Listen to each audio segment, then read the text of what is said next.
सबसे पहले बात करेंगे आपके अपने बच्चे के विदेश में पढ़ने के सपने के बारे में। जी हाँ, हम में से ज़्यादातर लोग ये चाहते हैं कि हमारे बच्चों की जो उच्च शिक्षा है वो विदेश में हो, जो प्रोफेशनल कोर्सेज हों उनकी अच्छे विदेशी यूनिवर्सिटी में पढ़ाई हो ताकि वो जीवन में और ज़्यादा बड़े लक्ष्य हासिल कर सकें। और इसी पर चर्चा करने के लिए आज हमारे साथ हैं श्वेता रजानी जी, हेड हैं म्यूचुअल फंड्स आनंद राठी वेल्थ से। श्वेता जी, बहुत बहुत स्वागत आपका ईटी नाउ स्वदेश में। बड़ी इंटरेस्टिंग भी चर्चा है और बहुत महत्वपूर्ण ये चर्चा है, क्योंकि आजकल हम देख रहे हैं कि हर दूसरे घर में एक ख्वाब है अपने बच्चे को विदेश में पढ़ाने का। तो मुझे सबसे पहले मैं अपने आप को अगर उन माता पिता की जगह रखूं जिनकी तैयारी है, जो चाहते हैं कि उनका बच्चा विदेश में जाकर पढ़े, तो किस तरह की अमूमन प्लानिंग होनी चाहिए? क्या ये प्लानिंग का जो टाइमलाइन है वो थोड़ा बड़ा रखना पड़ेगा, और इसके लिए किस तरीके से इन्वेस्टमेंट करना चाहिए जिससे बेहतर तरीके से आप अपने बच्चों को विदेश में पढ़ा सकें? जी, प्रशांत जी, जैसे आपने कहा बहुत ही महत्वपूर्ण टॉपिक है ये, क्योंकि हर घर में एक इच्छा होती है कि हमारा बच्चा आगे जाके पढ़ाई करे और विदेश में जाके पढ़ाई करे। तो इसकी तैयारी कब से करनी चाहिए? तो मैं कहूँगी जितना जल्दी कर सकें उतना अच्छा। और मैं आपको मैथ में भी बताती हूँ। करीबन अगर हम विदेश में जाके उच्च पढ़ाई की बात कर रहे हैं, तो आप आपके बच्चे को 18 से 20 साल की उम्र में आप बाहर भेजोगे। तो अगर आप यू नो जब बच्चा पैदा हुआ तभी से आप एक एसआईपी की शुरुआत कर लेते हैं, और अगर आप हर महीने 10-10 हज़ार का निवेश कर रहे हैं एसआईपी के ज़रिए, तो 20 साल बाद वो करीबन आपको 1 करोड़ की एक राशि दे देगा। अब जब हम विदेश की बात कर रहे हैं, तो आपको करीबन उतनी राशि तो चाहिए होगी।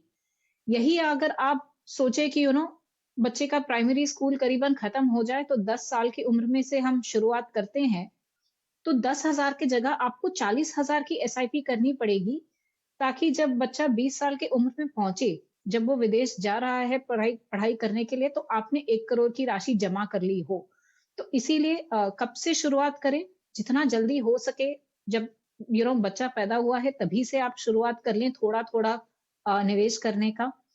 दूसरी बात यहाँ पे कुछ चीज़ें होती हैं जो आपको ख़ास करके ध्यान में रखनी पड़ती है, जब हम विदेश में पढ़ाई की बात कर रहे हैं। क्योंकि एक तो हो जाती है आपकी जो बेसिक ट्यूशन फ़ी होगी, लेकिन इसके अलावा वहाँ पे जो रहने का, खाने-पीने का खर्चा होगा, जो लिविंग एक्सपेंसेस है, वो ज़्यादा होगा। दूसरी बात आपको ध्यान में रखनी होगी, वो होती है रुपए की डेप्रिसिएशन। जो अगर हम डॉलर के कंपैरिजन में देखें, तो 3.5% की डॉलर डेप्रिसिएशन रही है। तो ये एक चीज़ बहुत महत्वपूर्ण होती है जो ध्यान में रखनी होती है। तीसरी चीज़ एक सीज़नैलिटी इन्फ्लेशन, क्योंकि अगर आपका बच्चा बाहर है, तो वो साल में करीबन 1 या 2 बार तो आपसे मिलने आएगा, तो वो एक एक्स्ट्रा कॉस्ट होता है। ये 3-4 चीज़ें हैं जो एक्स्ट्रा ध्यान में रखनी होती है, अगर बच्चा विदेश में जा रहा है पढ़ाई करने को, कंपेयर्ड टू अगर वो इंडिया में ही कहीं पढ़ाई कर रहा है तो। बिल्कुल। एक चीज़ और श्वेता जी, आपने महँगाई का ज़िक्र किया। ये पैमाना कैसे सेट किया जाए? क्योंकि आम तौर पे हम अपने देश में इन्फ्लेशन और बाकी चीज़ों का तो हम समझ सकते हैं, बाकी चीज़ों को हम मेज़र कर सकते हैं। और जी। हम ये भी जानते हैं कि विदेश में अगर हम यूके की बात कर लें, हम यूरोप की बात कर लें, कई और जी। कॉन्टिनेंट की बात करें, तो आम तौर पे उनका जो माहौल है और उनके जो मौसम हैं, वो थोड़े एक्सट्रीम होते हैं भारतीय मौसमों के लिहाज से। और अक्सर कई बार हमें ये बात सामने आती है कि बच्चा वहाँ गया पढ़ने, लेकिन वो मौसम से की वजह से परेशान है या तबीयत उसकी ख़राब है। क्या क्या हमें अपने हेल्थ को लेकर भी अलग से कुछ प्लानिंग करनी चाहिए, या अचानक कोई खर्चा आ गया? या हम सभी जानते हैं कि पढ़ाई में भी कई बार कुछ ऐसे कोर्सेज़ होते हैं, कई बार कुछ ऐसी एक्टिविटीज़ होती हैं जो अचानक से आती हैं, जिनका शायद पहले ज़िक्र ना हो। जी, बिल्कुल, ये बहुत सही है कि जब हम विदेश में जाके पढ़ाई की बात कर रहे हैं, तो वो महँगाई को आप कैसे मेज़र करें? तो इस चीज़ के लिए सबसे पहले तो यो वहाँ का जो ट्यूशन कॉस्ट है, जो कोर्स की फीस है, वो किस प्रतिशत से हर साल बढ़ रही है, वो चेक कर लेना ज़रूरी हो जाता है। जो आपका एयर फेयर है, जैसे अगर आप का प्लानिंग है कि आप यूके भेजेंगे अपने बच्चे को, तो बॉम्बे यूके या दिल्ली यूके जहाँ से जा रहे हैं, उसकी एयर फेयर क्या प्रतिशत से बढ़ रही है, वो कितनी महँगाई से बढ़ रही है। जो लिविंग एक्सपेंसेस है, बाहर के जो रेंट हैं और वो किस तरह से बढ़ रहे हैं। इन सब को जोड़ते हुए अगर बाहर मेडिक्लेम आपने लेना है या वहाँ की जो हेल्थ केयर फैसिलिटीज़ हैं, हेल्थ इंश्योरेंस, हेल्थ एक्सपेंसेस किस महँगाई से बढ़ रहा है, वो आप समझ लें और उसपे जो रुपए का डेप्रिसिएशन का 3 या 4% रहता है, उस इन्फ्लेशन पे आप ये आंकड़ा भी जोड़ लें, तब आपको पता चलेगा कि अगर आज के दिन पे समझ लीजिए 50 लाख का खर्चा है, तो वो महँगाई को ध्यान में रखते हुए 15 साल बाद, 10 साल बाद क्या होगा? रफली हमारे जो एस्टिमेट्स हैं, वो ये बताते हैं कि ये जो आपका नंबर होगा अ, करीबन 9% के आसपास की आप एक इन्फ्लेशन को जोड़ लें अपने कंप्यूटेशन में। तो अगर 9% से महँगाई बढ़ रही है, तो जहाँ आप निवेश कर रहे हैं, उसको करीबन 13 से 14% से ग्रो करना चाहिए, तब जाके फ़ायदा होगा। और जो भी एक्स्ट्रा इमरजेंसी नीड्स आ जाती है, जैसे आपने कहा कुछ ची बातें होंगी जो आपने ध्यान में नहीं रखी होगी, वो अगर एक्स्ट्रा खर्चे आ जाते हैं, तो आपने ये जो 3-4% का रियल रिटर्न बनाया है, वो उस समय आपके काम आएगा। पिताजी एक सवाल मेरा और है, हालाँकि ये मैं किसी फाइनेंशियल प्लानिंग के लिहाज से नहीं पूछ रहा हूँ। एक बहुत ही बेसिक मेरे ख़्याल से ये आम माँ-बाप के मन में भी सवाल आता है, और क्योंकि हम जानते हैं कि हमारी जनरेशन तो टेक्नोलॉजी के साथ तालमेल बिठा रही है, उसे टेक्नोलॉजी के साथ चीज़ें करने में बड़ी मिनटों नहीं लगते हैं। लेकिन हमारे माता-पिता या जो भी अभी की जनरेशन है, उनके बहुत सारे ऐसे इलाकों के माता-पिता हैं जो शायद टेक्नोलॉजी से उतने ज़्यादा एडवांस तरीके से नहीं आगे बढ़ सकते। अब मुश्किल आती है कई बार ये समझने में कि अचानक अगर बच्चे को पैसे की आवश्यकता पड़ जाए, बच्चे को अचानक से पैसे भेजने हों, बच्चे को किसी और स्थिति में फाइनेंशियली किसी तरह का सपोर्ट देना हो, तो फिर क्या किया जाए? जी। तो 1-2 चीज़ें जो बहुत कॉमन हैं और वो यूज़ हो सकती है। एक तो ये है कि आप उनके अकाउंट में एक क्रेडिट लिमिट जोड़ दें। तो उनको अगर ज़रूरत पड़े तो वो उस क्रेडिट लिमिट को अकाउंट से ही यूटिलाइज़ कर सकते हैं। दूसरा आपके पास कई ऐसे ग्लोबल क्रेडिट कार्ड्स होंगे जिनकी एक सर्टेन लिमिट है। वो आप दे सकते हैं अपने बच्चों को कि अगर ज़रूरत पड़ जाए तो वो क्रेडिट लिमिट वो क्रेडिट कार्ड के थ्रू वो यूटिलाइज़ कर लें। ये 2 बहुत ही आम तरीके हैं कि इमरजेंसी आ गई और आप इमीडिएटली अगर वो पैसे नहीं भेज पा रहे हैं बैंक ट्रांसफर के थ्रू तो फिर ये क्रेडिट लिमिट्स आसानी से यूटिलाइज हो जाएंगी वो इमरजेंसी नीड को मीट करने के लिए। मैं थोड़ा-सा बच्चों को भी ज़िम्मेदार बनाना चाहता हूँ और आप उसमें ज़रा मदद कीजिए। जी। बाहरी मुल्क है, एक ऐसा देश है जहाँ खर्चों का कुछ अंदाज़ा नहीं है। विदेश का नाम आते ही सबसे पहले आता है कि यहाँ से तो ज़्यादा ही खर्चा होने वाला है, ये तय है। और इन सब के बीच में ज़रा बताइए कि कितना फ़िज़िबल है या कितना बेहतर रहता है किसी भी प्रवासी स्टूडेंट के लिए जो भारत से जाकर किसी और देश में पढ़ाई कर रहा है, कि वो वीकेंड्स पे या बाकी जगहों पर काम करके या अपने इंटरेस्ट के हिसाब से कुछ एक्टिविटी करके थोड़ी बहुत पॉकेट मनी बना ले। क्या इसकी भी प्लानिंग करनी चाहिए? आप क्या राय देंगे? जी, बिल्कुल, ये बहुत ज़रूरी है और करनी चाहिए।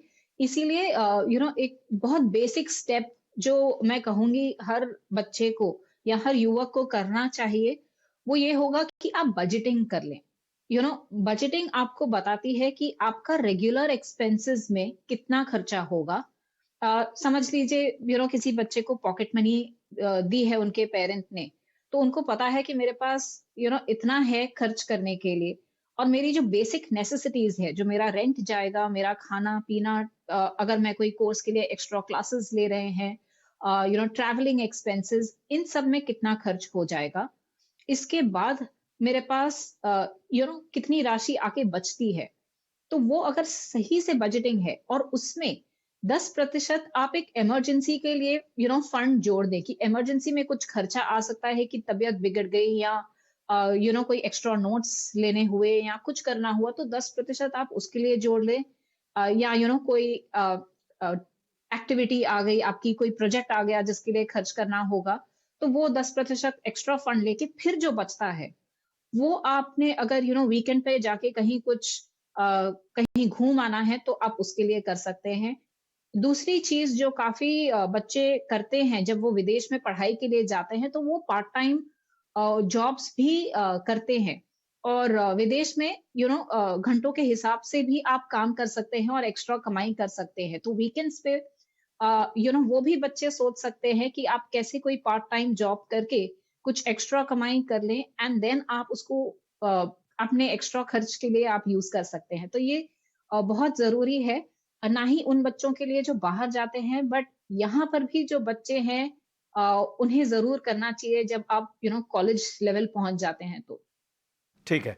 एक आखिरी सवाल आपसे मैं जानना चाहूँगा कि हम कई बार देखते हैं कि कई कोर्सेज़ ऐसे हैं विदेश में, अच्छी-अच्छी यूनिवर्सिटीज़ ऐसी हैं कि आप अपने लास्ट ईयर में हैं और या तो आपको स्कॉलरशिप से या आपको हो सकता है कि एडवांस में मतलब उस कोर्सेज़ के साथ ही खुद यूनिवर्सिटीज़ भी कई इस तरह की फैसिलिटीज़ देती हैं जिसमें आप जॉब में जा सकते हैं या बाकी चीज़ें कर सकते हैं।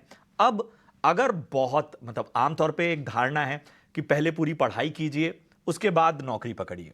लेकिन अगर कोई बहुत जल्दी जिसकी नौकरी लग जा रही है और उसकी नौकरी विदेश में लगी है, ज़ाहिर है वो उसकी अर्निंग भी यहाँ से बेहतर होगी। उसको अगर इमीडिएट अपनी फाइनेंशियल प्लानिंग करनी हो, तो आपकी क्या राय होगी? और मैं चाहूँगा एक एक एक बहुत ही बेसिक सा प्लान उन माँ-बाप के लिए भी जो चाहते हैं कि हाँ, अगर उनका बच्चा नौकरी में आता है तो वो पहले दिन से ही बचत करना शुरू कर दे, तो उनके लिए ज़रा राय दीजिए। जी, बिल्कुल। काफ़ी केसेज़ में ये होता है कि आप पढ़ाई कर रहे हैं और आपको इंटर्नशिप या जॉब तभी से मिल जाती है। तो जब आप शुरुआत कर रहे हैं, आप अर्ली 20s में हैं, तो आपके पास एक लंबा समय भी मिल जाता है निवेश करने के लिए। तो यहाँ पे सबसे पहले जो आपको शुरुआत करनी चाहिए, वो ये होगी कि आप 80 से 90% अपना इक्विटी में निवेश कर सकते हैं। और थोड़ा बहुत आप जो भी बच्चे बाहर जाते हैं, वो एजुकेशन लोन लेके जाते हैं। तो थोड़ा-थोड़ा आप अपना लोन रीपेमेंट भी कर सकते हैं। लेकिन जितना आप वो एजुकेशन लोन को लंबा खींच सकते हैं, आप कर लें, बिकॉज़ उसके लिए आपको एक तो टैक्स का बेनिफिट मिल जाता है, क्योंकि आप वो एजुकेशन लोन पे जो इंटरेस्ट पे कर रहे हैं, उसको आपको वो एक डिडक्शन का बेनिफिट मिल जाता है। तो जल्दी में ना रहें, मैंने काफ़ी पेरेंट्स को देखा है, वो जल्दी में होता है कि हम ये लोन चुका लें पहले। तो वो अगर चल रहा है, तो वो एक तरह से आपके लिए एडवांटेजेस है। थोड़ा-थोड़ा आप चुका सकते हैं, बट ज़्यादा करके आपकी जो राशि है, आप उसको इक्विटी में निवेश करें। 80 टू 90% जैसे मैंने कहा, आप उसको इक्विटी में रख सकते हैं। वो आपको करीबन 13 से 14% की रिटर्न देगा। और इक्विटी में भी बिकॉज़ आपके पास लंबा समय है, आप 50% के आसपास उसको लार्ज कैप में रखें, और इसके अलावा करीबन 30% मिड कैप में, 20% स्मॉल कैप में, ऐसे करके स्प्रेड आउट करते हुए आपने अपनी प्लानिंग से शुरुआत करनी चाहिए। और सबसे पहले आप अपना लक्ष्य ज़रूर लिखें कि हम अभी तो शुरुआत कर रहे हैं, लेकिन हो सकता है आपको घर खरीदना होगा, गाड़ी खरीदनी होगी, तो कितने समय तक नहीं के है लिए कि आप आप निवेश कर चीज़ों सकते को हैं। लेके बहुत ज़्यादा दबाव लें, लेकिन अगर आप नौकरी के पहले दिन से अपनी वेल्थ मैनेजमेंट को सँभालेंगे और अपनी फाइनेंशियल प्लानिंग को बेहतर बनाएँगे, तो वो आपके लिए आपको पता भी नहीं चलेगा 10 साल कब गुज़र गए और आपने कितना वेल्थ बना लिया। ये बहुत आवश्यक है। बहुत अच्छी चर्चा रही। बहुत मज़ा आया इस चर्चा को करते हुए क्योंकि बहुत सारे सवाल ऐसे थे जो मैं समझता हूँ कि आम लोगों के सवाल हमने पूछने की कोशिश की। इसके अलावा भी आपके कोई सवाल रह गए हों, तो आप हमें कमेंट बॉक्स में कीजिए। किसी और चर्चा में हम इसको शामिल करेंगे। बहुत-बहुत शुक्रिया करेंगे आपका हमसे जुड़ने के लिए और आगे भी बहुत सारी चर्चाएं हैं। जी हाँ, आगे आपके सवाल जवाब होंगे इस छोटे से ब्रेक के बाद।